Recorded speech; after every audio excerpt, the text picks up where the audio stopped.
Right, good to see everyone back after lunch, and always good to see so many people in a room without their masks. It's refreshing. But glad to have you all here, and really happy to have this panel with us today. We'll start with a quick round of introductions. I'm Hastu, and I lead the growth efforts for MoEngage. And MoEngage is essentially an intelligent customer engagement platform. What we do is we work with product and marketing leaders globally, helping them understand who their customers are and build just some really engaging experiences across mobile, web, and really any channel that you might be engaging with them on. Now, of course, the panel here, everybody here is from the product realm, and we've got some really strong product leaders. So I'd want to introduce all of you, and I'll maybe just start with you, Josh, if you want to introduce yourself, what you do, and of course, tell us a little bit about Current. For sure. Hey everyone, my name is Josh Stevens. I'm the VP of Product at Current. Current's a mobile-first banking platform. We're focused on providing Americans with better financial outcomes. We do this in a variety of ways, but namely through giving people faster liquidity, 4% yield products, as well as obviously better control over their money. Right. So Kriti, everybody knows Spotify, so you could skip that bit. What do you do? I'm a product manager with the platform team. We work on developer productivity, more specifically automated testing and tooling frameworks, and also work with another team with the design platform that focuses on how we serve people with disabilities. It's the accessibility team at Spotify. Right, Nick, you're up. I'm Nicholas Beck. I am the Director of Product Member Experience team at K-Health. I've been there about 2 years. I think actually today is my 2-year anniversary for the company. Thanks. And so K-Health actually provides services, chat-based services for patients around urgent care, behavioral health. We have an ED program and also a primary care program. So you could go in, answer some questions based on your symptoms, and we'll sort of let you know as part of an output what your potential diagnosis is, free content about that. And then if you'd like to sort of purchase a membership or a one-time visit, you can speak to one of our clinicians and we'll help you out in real time. Right. Susie, you're up. Cool. Yeah. Hi, everyone. My name is Susie. I currently work at Meetup. Meetup is essentially a platform where organizers can organize groups and events for members to attend RSVP, connect with their community, etc. I specifically work on the mobile apps. We currently have 2 apps, one for the members and one for the organizers. The organizer app is super new. We just built it and launched it from 0 to 1. So growing that has been pretty interesting recently as well. All right, perfect. Thank you again, all of you, for being here. Now, on to the topic, why are we talking about app engagement? Why are we talking about building engaging applications? And one of the primary reasons is the real estate's only so much on a user's mobile app, and there's millions, if not billions, of applications on the Play stores and the app stores today. So we've seen, of course, people go from a acquisition focus when they're building and launching new applications to now more about retaining their space in that little bit of real estate. Moreover, as we've seen with COVID and we've seen over the last few years, attention spans are going down. The amount of time that somebody spends on your app is reducing, and what it takes for them to be engaged has changed. So I'd want to start with that particularly. And Josh, I'll come to you with this. Again, you've been with Current for 6 years now, so you've seen the pre-pandemic world with Current, the in-pandemic, and I guess we're now in the post-pandemic world almost. So what's the shift in user behavior been like, and how has engagement changed for users of Current? Yeah, for sure. So I think the first thing is all of us have probably seen our usage of our apps, but also just how we live our life. Yep. It's changed a lot during the pandemic, and this has been very much the case when it comes to banking services. It's been very much the case when it comes to financial services. So I think pre-pandemic, we were obviously growing quite a bit, but when the pandemic hit, that growth really accelerated. People were not able to go out. People were looking for places to deposit paychecks. People were looking for places to deposit stimulus checks, and we're having a hard time trying to do that. So all of a sudden, being mobile first, which was something that perhaps pre-pandemic was something that people were more skeptical of, all of a sudden became paramount. So we were able to take advantage of that quite a lot. But I think on the question of engagement, engagement is not just about like usage of your core features. It's also, and for us, it's our core features are both physical and digital. Yeah. right? We have an app. Of course, you need to be able to deposit, you need to be able to move money, you need to be able to see your money, you need to be able to manage that money, but you also have a debit card. You need to be able to spend that. Right. You know, a feature we launched mid-pandemic was cash deposits, right? People were still like, I have cash, what do I do? And they didn't have a bank to go to. We launched a sort of touchless cash deposit experience where they could go to a CVS, hand their money over the counter, and have that immediately deposited into their app. It's another form of engagement that had to adapt to essentially what was happening around us.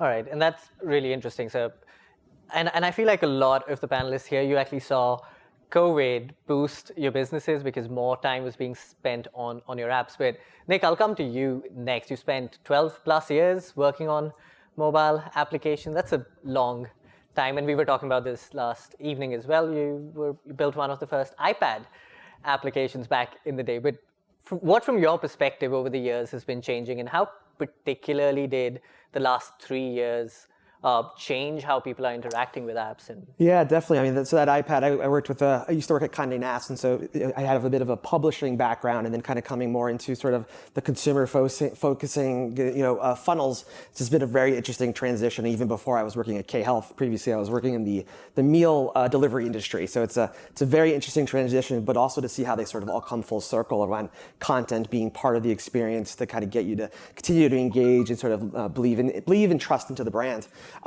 So I think one of the things, K Health has been around for about 5 years, so it's not new. It didn't pop up due to COVID.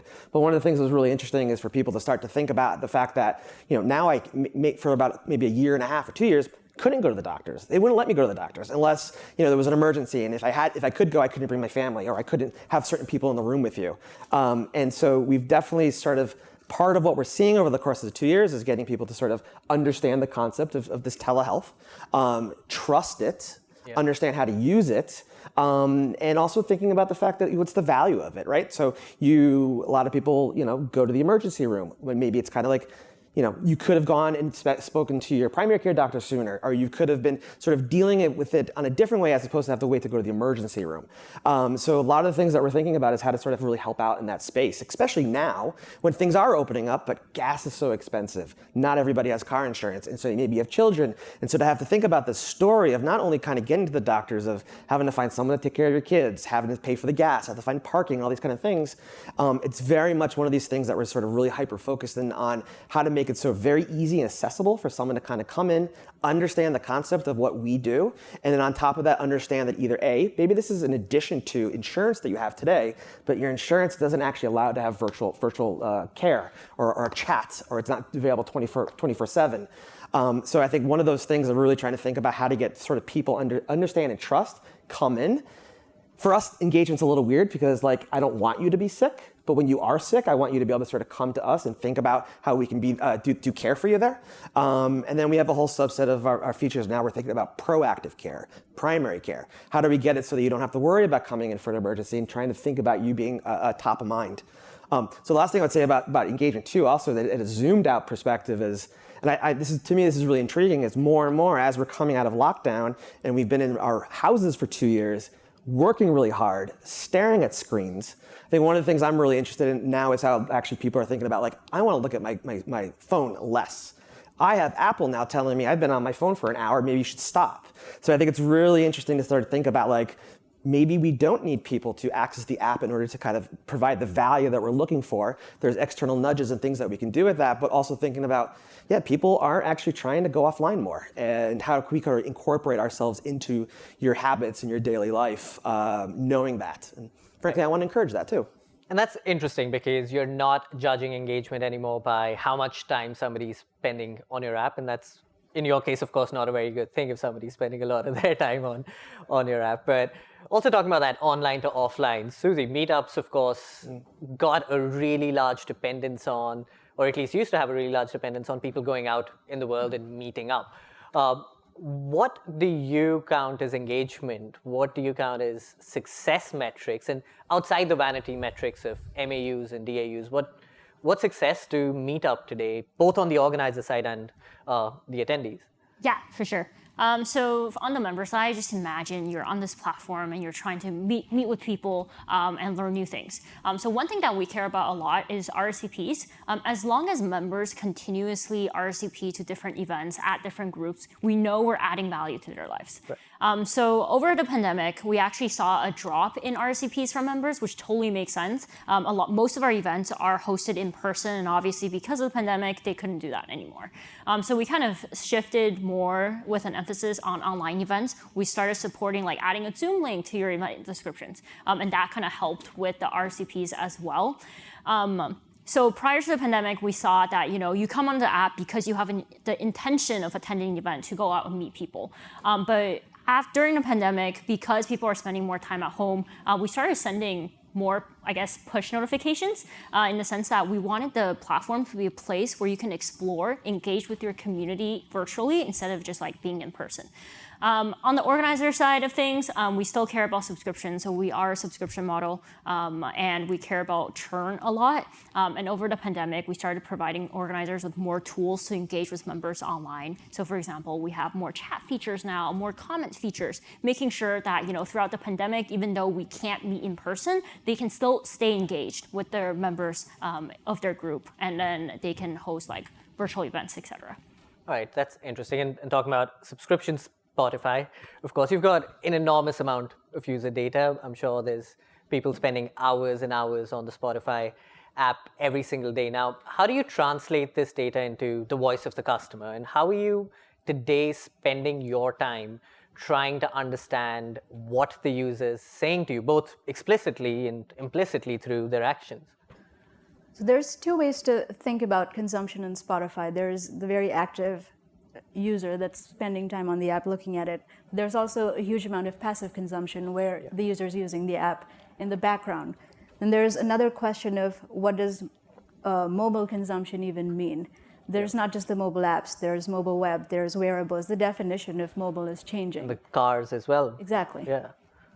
So how do we segment users by the context they're in and serve them in that context depending on what they need? Discoverability is obviously a big part of that. Personalization, obviously, Spotify is one of the best in the world. Yeah. All right, interesting. And Nick, I know we spoke about this. You spend a lot of time listening to users in various ways. Can you lend a little experience to what has that meant for you? What does listening to a customer really mean? Yeah, I love this question. I'm just like obsessed with sort of thinking about this kind of thing. And I think it's one of those things that we all say, we do listen to the customer, we should, but it's one of those things that I think there may be individual people within an organization that sort of have all the voice of the customers, and maybe they're sort of, it's on, it's with them and they share it out, and you're like, I would love to know more of this stuff. How do we decentralize a lot of this feedback? And a lot of what we do here is we're lucky in that we have patients coming to us providing us medical information. They're reaching out to us and actually talking to our doctors. So that's another voice that we're listening to, literally between the doctor and the patient. We have a customer service team, and we have a care concierge team where we actually call out to people before their first visit with us on primary care to see how it's going, how can I help you, do we understand and manage sort of what your expectations are. And I think one of the really important things is to make sure that if you have like anybody who's on your customer service team or someone who's literally talking to our customers day to day, is to have them in the room at all times where possible, planning and grooming and talking about sort of all the things that they're hearing. We want to make sure that our engineers are talking to CX, our customer service. We want to make sure leadership is actually talking to customer service as well, to patients with user interviews. One of the things that's really critical to what we're doing here, so actually we have someone in the room who's going to be joining Kay in a couple weeks, and he doesn't know this yet, but he's going to be, his first week, he's just going to be listening to calls. Wait, does he know he's joining Kay? He knows he's joining Kay, but his first week is going to be in the room with customer service, listening to calls, reading emails. He's going to be shadowing clinicians and sort of seeing how they feel and sort of what's the feedback that they're getting for the experience. And I think that's going to be something that's actually, if you start to do that with everybody as part of onboarding, or if you introduce a sort of track for customer service to be like, hey, in the future, if you wanted to, you could become a junior PM. I think these are the things that just sort of keep organically sort of getting your fingers out there so everybody's coming to the organization as thinking about the voice of the customer, and then then everybody's thinking about that. And then the last thing I would say is, especially those junior PMs or everybody who's thinking about qualitative feedback for patients, is then you start to kind of train people a little bit to start thinking about, all right, how do I quantify this? How do I prioritize this? And then organically, you kind of get everybody really coming from the perspective of thinking about the customer. And then the last thing I'll say is, every one of our user stories, every one of our epics that we launch always has a user story that basically says, how can I contact this customer in this sort of experiment to understand what their feelings are about sort of how this feature is? So it's beyond the funnels. It's actually more towards getting more of this qualitative feedback. All right, interesting. And Josh, I'll ask you the same question, because with finance, like healthcare, data security, privacy comes into the mix. What signals are you looking at? How are you listening? And how are you deciding what the customer wants and needs from Current? Yeah, so obviously I'll echo everything you just said, because it's critical in our business as well, right? A big reason we exist is because we're able to get to the heartbeat of sort of how people are struggling with their finances, how people are struggling with their financial lives. Right. But generally the way I frame it, and the way we frame it internally, is sort of a balance between value and trust. Right. So at the top of your funnel, you've got value. It's the reason why anyone comes in. It's why people go and download the app. It's why there's anyone cares about what you're doing. And you have to deliver on that value, and you have to deliver on that value as quickly as possible. Right. And if you're able to deliver on that value as quickly as possible, you build trust. And there's quite a few things that happen within there, right? Security, as you've just laid out, is critical when it comes to finance. But then once you've delivered on trust, then all of a sudden you've got trust and value both coming into play, and that is how you then have a kind of nice virtuous cycle. People tell other folks about it, you get nice organic growth, et cetera. But at all the little steps along the way is understanding how you deliver on that. And the way you do that is by first having a really clear understanding of who your customer is and what their problems are. Right. The second part is really understanding from a sort of more qualitative perspective, or beyond the qualitative perspective, and looking at the quantitative perspective, is like, what do the numbers tell you? And I think in there, what you get is this kind of art versus science that I'm sure anyone on this panel will speak to, is like so much a big part of our job. But we try to always say that if there are numbers there, like, look at your numbers first, and the numbers should then open up gaps, and in those gaps are stories. And how do you fill in those stories? What can you do to get more comfortable with it? We also have a huge customer support team. We've got hundreds of people talking to customers all the time. We spend a lot of time kind of partnering with product and CS. We have a kind of thing called Voice of the Customer. That's a presentation that happens to the company on a monthly basis, where we're really trying to get at the heart of not just what people are saying is going well, but also what people are saying is not going well. And all of these things are then in turn ingested, prioritized, and hopefully brought about to better features that play back into this value versus trust kind of framework. I'll say this in the spirit of that's Global Accessibility Awareness Day today, and that ties in very well with the customer feedback and how do we make it easy for customers, especially the ones that won't feel as comfortable or can't use the channels as accessibly, to give feedback. We launched a partnership with Be My Eyes, which is an application that lets users give feedback in an easy way, directly talk to customer service if they have a visual impairment. And that's been going incredibly well. It's an easy way for customers to interact directly with our customer service team that then loops in product managers or anyone else who's responsible for those features. All right. And how did you identify this need? Because that need's been there, and I'm sure all of our businesses have this need, but very few identify it and very few act on it. How did that happen with Spotify? It's not that hard to identify. 1 billion people in the world have a disability. It's just a matter of acting on it. All right, so would you say this was more of a qualitative rather than a quantitative feedback for you? You as a team decided that there is a real need here and took that step, versus any hard data that was really pointing you towards it from at least your users? We had customer feedback from people with visual impairments. Right. And just intuitively, we know regular feedback channels aren't as accessible. And we wanted to have an easier way.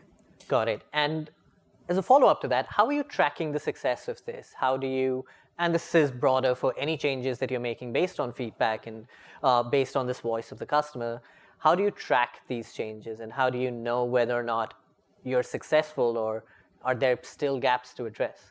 That's a great question. So the first metric of success is how much additional feedback from the subset of customers are we getting that we weren't before.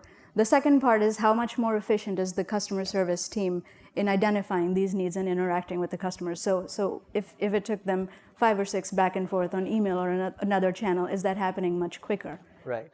That's how much faster the feedback is getting to our product people, and so we can make that loop much faster. Right. Makes sense. Susie, how about you? What does that look like at Meetup? How do you track success of the changes that you're making and keep iterating, keep getting better?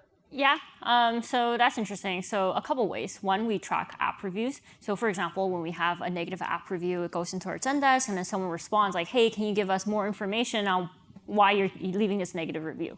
And then once we fix the problem or implement a new feature or fix a bug, they'll hopefully change your review to a positive. So we track that pretty closely. Second, on the product team, we meet weekly with the ComX customer experience team just to see general feedback. How many new issues were brought up, how many new negative reviews were brought up, et cetera. And I think thirdly, we also do a lot of in-app measurements in a sense. We'll ask people for thumbs up, thumbs down whenever they complete a certain experience after 3 months or 5 months, depending on what the experience is. And then that's how we kind of gauge if we're making an improvement. Okay, that's interesting. So I think what I heard from both of you is a part of what you're doing is seeing the people that weren't giving you feedback earlier, are they now? Were you able to help them really engage with you in ways that they weren't earlier? Nick, I know you like to talk about this as well, and this is a topic that you spend some time really thinking about. But how does it work for you? How are you tracking today? Yeah, I mean, we've definitely have. I think a lot of people have OKRs, and so we're always thinking about sort of what are those main sort of things that we're trying to attack or think about, for a given quarter on a given team. I think this month also is anxiety depression awareness month as well, and so working up to that, we've been spending a lot of time thinking about specifically how to make our behavioral health program super efficient and from a cost and business perspective, of course. So there's the acquisition piece, there's a lot of retention stuff, of course, but also just sort of thinking about how does this make it a program that someone actually wants to be part of. So again, we're tracking funnels, we're tracking retention, but really importantly, we're also tracking to see what are these things that lead into retention. As retention is a lagging indicator, blah blah blah. But all these things that you want to think about to try to test into these things. And so we have a strong hypothesis that if you sort of are involved more in the outcomes of your health, you're more likely to stay on your medication, to which you're more likely to come back at least once a month to perform your monthly reassessment. So we're doing little experiments to be like, well, maybe can I get you to come back once a week and tell us how you're feeling on the medication. All right, we're tracking that cohort of users, trying to see how they're performing. Next, the thing we're going to do is, all right, how are you feeling? You're not feeling well? Okay, don't worry. Typically week 3 is when you're going to start to feel better. Still not feeling better? All right, cool. Let's drive you over to have a conversation with one of our clinicians or have a conversation or consume some content. So we're really distinctly sort of tracking a lot of sort of these metrics to see through experimentations if we're making any changes. And the last thing I'll say, kind of to the last piece too, which is, hearing things from customers, reviewing feedback from customers. There are a lot of things. A lot of this is all about prioritization. It's sort of where does it fall on this list. And I feel really passionate also that there's these little things that can have a huge impact for a lot of people. So one of the things that for a lot of a medical app, right? So we need to know your name, your sex, your biological sex, your age. And we want to make sure we incorporate other questions like what's your gender, right? So that may not always be sort of associated with the medical outcome of that, and for maybe 95% of people it doesn't really pertain to them. But for the 100% of people who actually that question is relevant to them, those are things that can have a huge sort of explosion of sort of great feedback, great app reviews, sharing with other people, and frankly, it also helps with the medical conversations that they're having when sort of kind of fumbling through sometimes with the conversation around sort of understanding these things. So there's these little things also that can have a huge impact that I think sometimes get lost in the priority list, but you really want to fight for those things where, every 2 sprints or every sprint, there's 20% for tech debt, and then maybe there's a little extra sort of stuff there that we know will just sort of delight users. Okay, any particular product functionality that you've launched that did have that effect? It was just a small thing, anything from your experience that probably was low on the priority, but you still went ahead and built it and had a big impact? Yeah, definitely. I think the one I just mentioned before about sort of capturing your gender and sort of describing the difference between your biological sex and your gender, and these are things that really just sort of have a larger sort of incorporating more of these things together. And so again, like I mentioned, small amount of people that may affect, but then also more, we're asking questions about your pronouns and all those kind of things. Those have a really big impact, which may not be that thing that sort of shows up at the top of the list, but those are things you can't also forget, because that just does bring delight to users. All right, interesting. And yeah, now let's switch gears to just engagement itself. And Josh, I'll start with you here, because for you, engaging with your customers or communicating with your customers may not just be the app, right? Because there's a large offline element, particularly to where people are spending their money. So what are channels that you've relied on? What are some communication and engagement channels that have worked really well for you? And also, which channels have not worked well for you in your context? Yeah, so like you mentioned, and I was speaking about a little bit before, but we are, as much as we are a digital and mobile first product, we are a physical product, right? And the way I look at this a lot is, our lives are a series of small financial transactions, right? We all maybe got on the subway to get here today. We buy a coffee, we go to dinner, we buy groceries. These are all decisions that we make. Right. And the more that Current is tied into that decision, and the more I don't even think about using Current for that, actually, the better our engagement is, the better our retention is, the better our revenue is, right? And so the more we can be sort of top of mind, and obviously the more the phrase we use is top of wallet, the better off we're going to be. And much of that does happen toward the start of a user lifecycle journey. So that's everything from understanding what are the features that a user can use, things that we know deepen the relationship, everything from using our savings pods to doing roundups. These things are all things that increase the amount of money that they're then depositing in, or how much of their paycheck we're capturing. And so, not surprisingly, because we are mobile first, and because push notifications trump, right? This is far and away our most important channel. Okay. It's also like email, although I think it serves a time and a place, and we've seen it be worked very well for a different type of message. If you're doing kind of monthly reviews, if you're doing longer form content, then that's something where email can still be valuable. But when you talk about being top of wallet, you want it to be something that's quick and easy and fast to understand, and that's much more likely to happen from push notification. We use SMS as well. SMS is it's a slippery slope, I would say. There's a real danger in overusing it. There's a real danger in being part of a conversation that people don't necessarily want you to be part of. Right. And I think that as product folks particularly, you have to think through what that balance is like, and you have to be careful that folks are not abusing that channel, although obviously that goes for all these channels. But I just think push notification is something where it's a lot more relevant, and obviously because we're mobile first, it's something we can use a little bit more contextually. Got it. Okay, and Susie, I'm going to come to you next with this, because I am a Meetup user myself, and I get a lot of emails, and they're actually really relevant and really personalized. But I'd love to get your perspective with the mobile app now becoming a larger part of everybody's daily lives. What channels are you seeing, both historically and today, work well for you in communicating with your customers and users? Yeah, for sure. So we do a lot of push notifications, but I think with a lot of these like iOS new updates, it's becoming easier for people to turn notifications off. And then once they turn notifications off, you lost them. It's like forever. Like they don't ever go back to the app and say, oh my God, I want push notifications from this app. And that literally never happens. So I think it's really about timing the push notifications that you send people and making sure they're actually relevant. Something that we actually do sometimes is that once we see that a user doesn't open the push notification we send them for like an X period amount of time, we just turn it off for like the next 3 months. Because you never know when like you sent the last piece of hay that pushes that horse over, right? Like, and then they just, I guess, stop coming into the app forever. So I think that's really important. We time it with our marketing campaigns as well, which includes email notifications.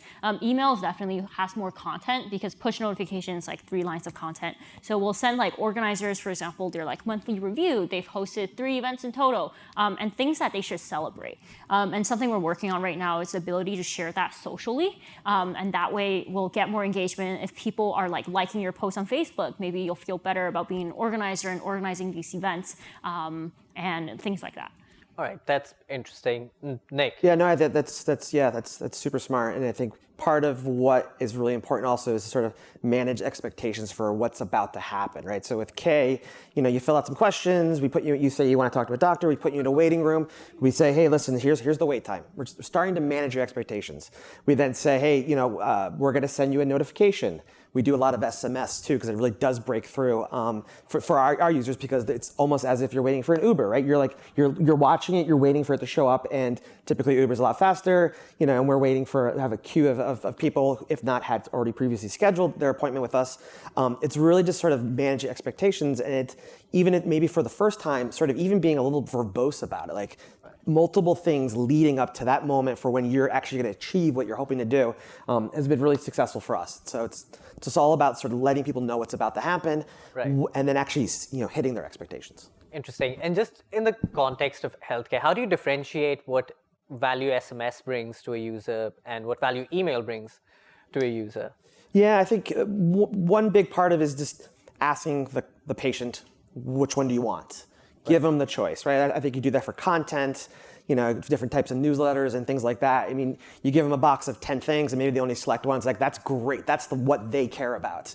Right. So it's really sort of thinking about those, setting expectations, letting them have the choice. And with all the changes with Apple and things like that too, we also do try to think about ways to sort of break through. So time sensitivity when it comes to notifications, you should try to definitely set that up in your app for that. It's a little bit of extra work on iOS to do that. And then it's still, we break through and then Apple automatically says, here's your choice. Do you want this to continue to break through? So that's another opportunity to sort of let people sort of tell us what's the signal for how they want to be communicated to. You just want to be careful that you just don't send, here's 3 messages all at the one time, because then you never learn from which one's actually working well. Yeah, no, absolutely. And Sukriti, coming to you, and particularly from accessibility, right? A lot of the channels and a lot of the communications that we have right now aren't thinking about accessibility.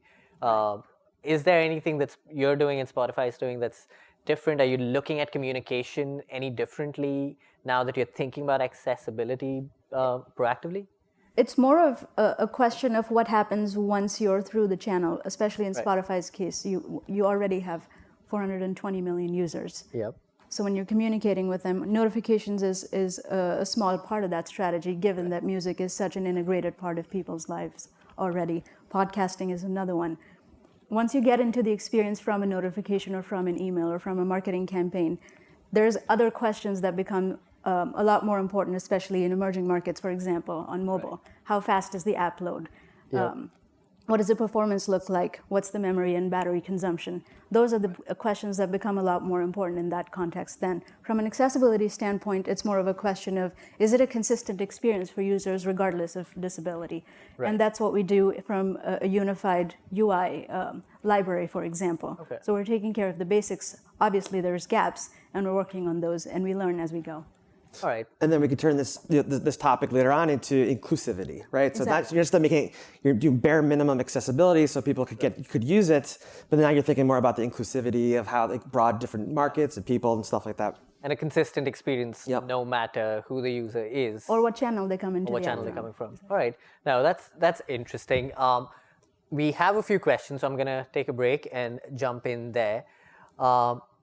All right, I actually really like this one. How do you tie PM activities to revenue lift? I can jump into that one. Yeah, no, we started getting into that a little bit when we were just talking about prioritization of when we get user feedback, et cetera. But I think what's really important is to take that one level up, right? Ultimately, impact to LTV and CAC to LTV ratios are like what probably everyone in this room should be caring about at some level. And I think for us, it goes back to, what do you understand about which metric the feature itself is driving? So if we're talking about a conversion feature and we're focused on trying to get someone from point A to point B, understanding what the impact that point B has on your overall revenue is really critical. Taking a step back from all of this and being like, okay, well, we know that this has this impact, but the users are really, really loud. Well, that's something that you're kind of getting into of like, well, it might still be important to solve it because we know they're loud. And therefore, for that percentage of folks, it's important. But ultimately, if you don't know what you're doing to improve your revenue, then you're missing out on the bigger opportunity. Right. You're missing out on the sort of ability to really prioritize effectively and drive your business. Got it. All right. So you said CLTV and CAC, those are two key metrics that you're looking at to make sure that everything that you're building. Well, and the CAC to LTV ratio, right? Right. Like it's not just about ensuring that you're making more money off of, or the revenue of the user is higher than what you're paying for them, but it's higher by a measure of magnitude, Makes right? sense. So, and I think that the revenue lift in there, and understand the drivers of LTV is so much of what PM activities are all about, whether that's retention, engagement, or conversion. Got it. And Susie, I'd love to get your perspective as well, because you're not only talking to the end consumers, you're also talking to the organizers. So it's sort of the traditional supply side and the demand side. Now, how are you looking at both of them differently? And how do you make sure that there's a revenue uplift on both ends? So two ways to monetize right now. So one's through subscriptions based on what the organizers do. One thing that we care about a lot is why people are canceling. So once someone enters the cancellation flow, we send them like a survey. It's like, here are the list of reasons why you could potentially be canceling. And then the PM team obviously does like analysis on that on like a monthly basis, just to make sure we're not losing out on, I guess, revenue where users already came into the platform, signed up, did all of these things, and then they're leaving. On the member side, we do currently serve some ads on the platform. And this is super interesting because ads, yes, they will give you more revenue, but members typically don't want to see ads on the platform, so they might leave. How we kind of historically approach that is testing extremely carefully. When we first launched ads, we only launched it to 1% of the population and made sure we were testing the placement in different places of the app and making sure that some of the key metrics weren't dropping, like RCPs, people weren't getting annoyed by the platform and leaving. We were making sure that people were still signing up to be a subscriber and being an organizer, even though ads are now on the platform. So yeah, I think oftentimes there's a trade-off between revenue lift and user experience. I think it definitely depends on what the company does, but you just have to be super careful with it. Got it. And for you, is there an acceptable trade-off limit, really, where you say that, yeah, I am seeing a certain percentage drop, but there's also an acceptable increase in revenue as a product manager? Yeah, I mean, I think it's hard to put a number on that, right? Like a drop in reviews for your apps versus whatever. But I think as a PM, I prefer to be user forward and user focused first. Right. So that's what I care about a little bit more. But obviously, revenue is also nice. Yeah, it's also the trap with the word revenue. Yeah. Right? Because when we say revenue, we just all of a sudden get into like what's the pure dollar form, as opposed to, I think when I think about LTV, or certainly when we think about if a user is leaving, then the long-term revenue for the business is going to be bad. You're never going to have the opportunity to engage them. And so anything where you're making short-term compromises on behalf of short-term revenue, then we need to really ask ourselves what we're doing. And referrals, right? Referrals, I mean, that's that's right. sort of where all of us grow. It's word of mouth and referrals. Exactly. For every user you're losing, it's not just that user's revenue, but possibly others that they may recommend. Exactly. Right. Sukriti, how about you? How about at Spotify? What does this ratio, what does this balance really look like? I don't know if I can say an exact number, but there's a couple of ways to think about it. There's obviously a marketplace where there's artists and creators, and then there's listeners, and we have largely two types of revenue streams. Right. Subscriptions is a big one, and then there's ads revenue.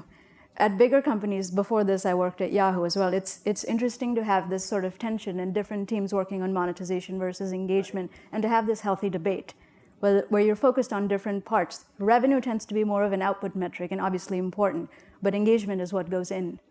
Right. So those conversations are always interesting, and there isn't like a black or white answer. Okay, so it's always a trade-off that you make at an individual case level, Right. I guess. And there's just no secret to finding that right mix, I guess, from anybody here.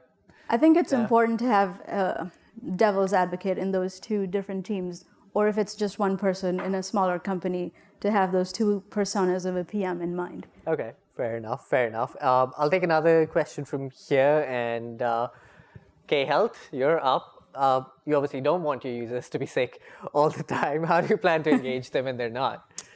Yeah, definitely. So we have, I spoke to our urgent care program. So this is typically for people who have acute issues and not feeling well. They have these symptoms. What is it? So, you come into the app, you answer these questions. The questions are always sort of dynamic and changing based on other people like you who have answered the question in a similar way and have had conversations with our clinicians. So we're always sort of using our data in an anonymous way to sort of always sort of inform sort of the experience that we're providing them.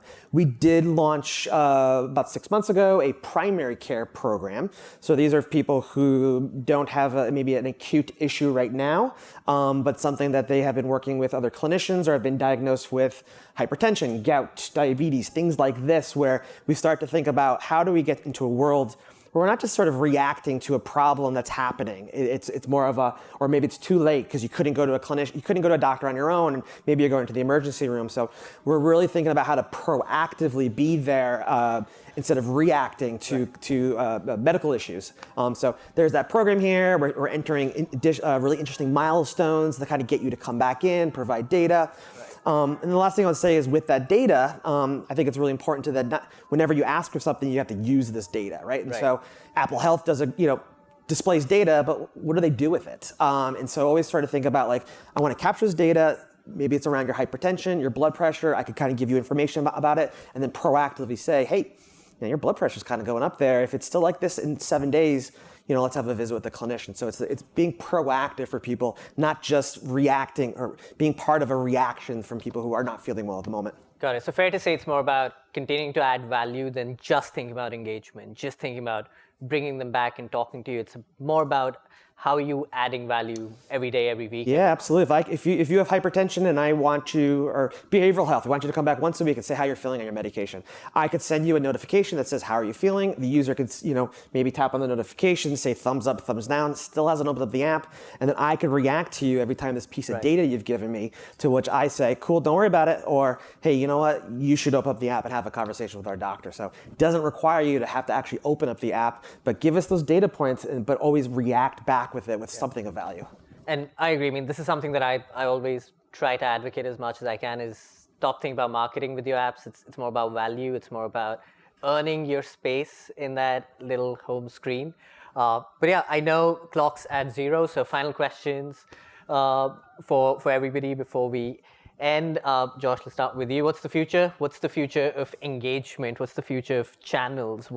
Is the mobile going to be king in 10 years, or are we going to be looking through things through our glasses? Yeah, I mean, we were just chatting about this a little bit earlier, and I don't know. I think we always look at the future by first looking at the past, and I think that's a mistake. So I don't know. I hope that it's not just these little tiny devices, and I hope it's gone way beyond that. But again, I go back to how do you solve problems for your customers now? Right. How do you make sure that you're creating businesses that work right now whilst having one eye to the future? It's important to continue to test that. But I think for us, for the financial world in particular, there's a lot of new technology happening. Yeah. There's a lot of really exciting ways to put assets in the hands of people to change wealth right now. And anything that pushes that forward and any tech that pushes that forward is something that I think current will be pretty behind. All right, cool. So Kriti, what about you? Where are we listening to Spotify from in a few years? Everywhere. Where? Right, I'll take that. Yeah, it's more of a ubiquitous use case. Right. And depending on the context, mobile, the definition of mobile, I think, will change in terms of what it entails, especially with voice and other modalities of interacting with technology. Right. Actually, does anybody still listen to music on their phone without a connected device? Lots of people. Okay, interesting. Right. Nick, what's the future? I think I kind of hinted at it before, which is really trying to figure out how to affect your offline life or your actual life. Real life with these services. So this watch can tell me how many steps I've done, but okay, does that mean I need to do more? I need to do less? There's other devices like Aura, I think does a really great job of tracking this stuff and then telling me to go do something with this. And then, I think during COVID, I got this watch. I'm in my apartment all the time. How do I get out? Downloaded the All Trails app and found some places to go hiking, and just now I'm not even on my phone anymore. I was on it for a minute, got what I need to do. Of course, I'm using Google Maps to get there. Yeah, it's really, how do these things affect your real life? Okay, fair enough. Susie, how about you? Yeah, so I think we're seeing a trend where communities are being built virtually right now. At Meetup, kind of toyed with the idea of starting to build communities in the metaverse, or like with like VR glasses. Obviously, that's like a huge thing that we would have to tackle, but maybe that's the future. We're not sure yet. Okay. Interesting. So one of you is going to win the future. You say everything's going offline. You say everybody's going online. And so we'll find out. I was thinking that too. Yeah. Yeah. They all got to pay for it though. As long as Karan's managing that money. But anyway, great conversation, folks. Thank you so much for joining us, and thank you all for sitting around and listening to us about this. And the clock's been at 0 for a while now, so we're going to get out of here. Thank you. Thank you.